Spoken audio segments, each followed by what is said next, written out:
نحمده ونصلي على رسوله الكريم أما بعد أعوذ بالله من الشيطان الرجيم بسم الله الرحمن الرحيم واعبدوا الله ولا تشركوا به شيئا وبالوالدين إحسانا آمنت بالله صدق الله العظيم وصدق على رسوله النبي الكريم ونحن على ذلك لمن الشاهدين والشاكرين والحمد لله رب العالمين۔ آئیے ہم اور آپ سے پہلے آقا کریم صلی اللہ علیہ وسلم کی بارگاہ طیبہ میں ہدیہ درود و سلام پیش کریں۔ پڑھے بابا سے بلند اللہم صلی علی سیدنا محمد وعلی آل محمد کما تحب وترضى بأن تصلي عليه الصلاة والسلام عليك سيدي یا رسول اللہ صلی اللہ علیہ وسلم۔ حضرات، آج کا ہمارا موضوع، آج کا ہمارا ٹاپک ہے پڑوسی کے حقوق۔ بسم اللہ الرحمن الرحیم۔ وَاعْبُدُوا اللَّهَ وَلَا تُشْرِكُوا بِهِ شَيْئًا وَبِالْوَالِدَيْنِ إِحْسَانًا وَبِذِي الْقُرْبَى وَالْيَتَامَى وَالْمَسَاكِينِ وَالْجَارِ ذِي الْقُرْبَى وَالْجَارِ الْجُنُبِ وَالصَّاحِبِ بِالْجَنبِ وَابْنِ السَّبِيلِ وَمَا مَلَكَتْ أَيْمَانُكُمْ إِنَّ اللَّهَ لَا يُحِبُّ مَنْ كَانَ مُخْتَالًا فَخُورًا۔ مفہومی ترجمہ ہے، اور تم اللہ کی عبادت کرو اور اس کے ساتھ کسی کو شریک نہ ٹھہراؤ، نہ جاندار کو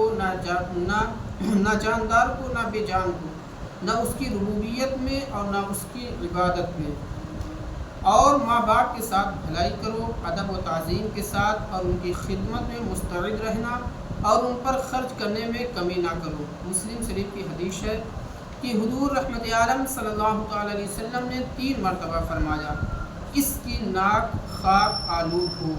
حضرت ابو ہریرہ رضی اللہ عنہ نے عرض کیا کہ کس کی یا رسول اللہ صلی اللہ تعالی علیہ وسلم؟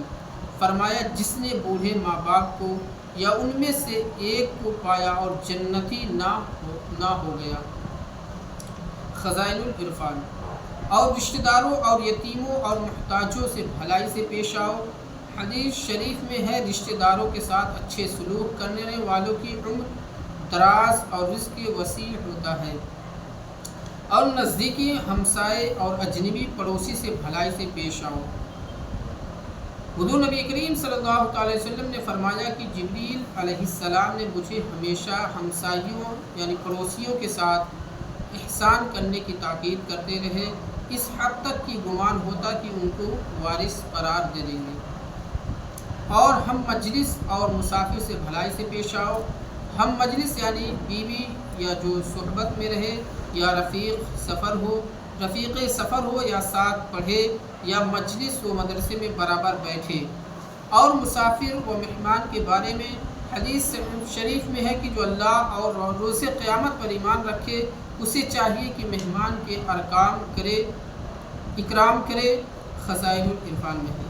اور جن کے تم مالک ہو چکے ہو ان سے نیکی کیا کرو کہ انہیں طاقت سے زیادہ تکلیف نہ دو، اور سخت کلامی نہ کرو، اور خانہ کپڑا بقدر ضرورت دو۔ خزائن العرفان میں بے شک اللہ اس شخص کو پسند نہیں کرتا جو تکبر کرنے والا یعنی مغرور، فخر کرنے والا، خود بینی ہو۔ متکبر خود بین یعنی جو رشتہ داروں اور ہمسائیوں یعنی پڑوسیوں کو ذلیل سمجھے۔ اللہ تبارک و تعالیٰ ایسے لوگوں کو پسند نہیں فرماتا ہے۔ پڑوسیوں کے حقوق کے متعلق چند احادیث ملاحظہ فرمائیں، جس سے بآسانی اندازہ لگایا جا سکتا ہے کہ پڑوسیوں کے حقوق بھی کتنے اہم ہیں اور ان کے حقوق کی ادائیگی کتنی ضروری ہے۔ حضرت عبداللہ بن عمر رضی اللہ عنہ سے مروی ہے کہ رسول اللہ صلی اللہ علیہ وسلم نے فرمایا، جبریل مجھے لگاتار ہمسائے یعنی پڑوسیوں کے ساتھ حسن سلوک کی تلقین کرتے رہے، حتیٰ کہ مجھے یقین ہونے لگا کہ وہ اسے وارث بھی بنا دیں گے، یعنی ان کا ہمیں وارث بھی بنا دیں گے۔ پڑوسیوں کی اقسام یعنی ان کی قسمیں کتنی ہیں؟ حضور نبی کریم صلی اللہ علیہ وسلم نے ارشاد فرمایا، پڑوسی کی 3 اقسام ہیں۔ پہلا وہ پڑوسی جس کا 1 حق ہوتا ہے، دوسرا نمبر وہ پڑوسی جس کے 2 حق ہوتے ہیں، تیسرا نمبر وہ پڑوسی جس کے 3 حق ہوتے ہیں۔ اس کے بعد خود نبی کریم صلی اللہ تعالی علیہ وسلم نے ان تینوں اقسام کے حقوق کی وضاحت کرتے ہوئے فرمایا، مسلمان رشتہ دار پڑوسی کے 3 حق ہیں، یعنی حق پڑوس، حق اسلام اور رشتہ داری کا حق۔ یعنی یہ پہلا حق پڑوسی کا، دوسرا اسلام حق اور تیسرا رشتہ داری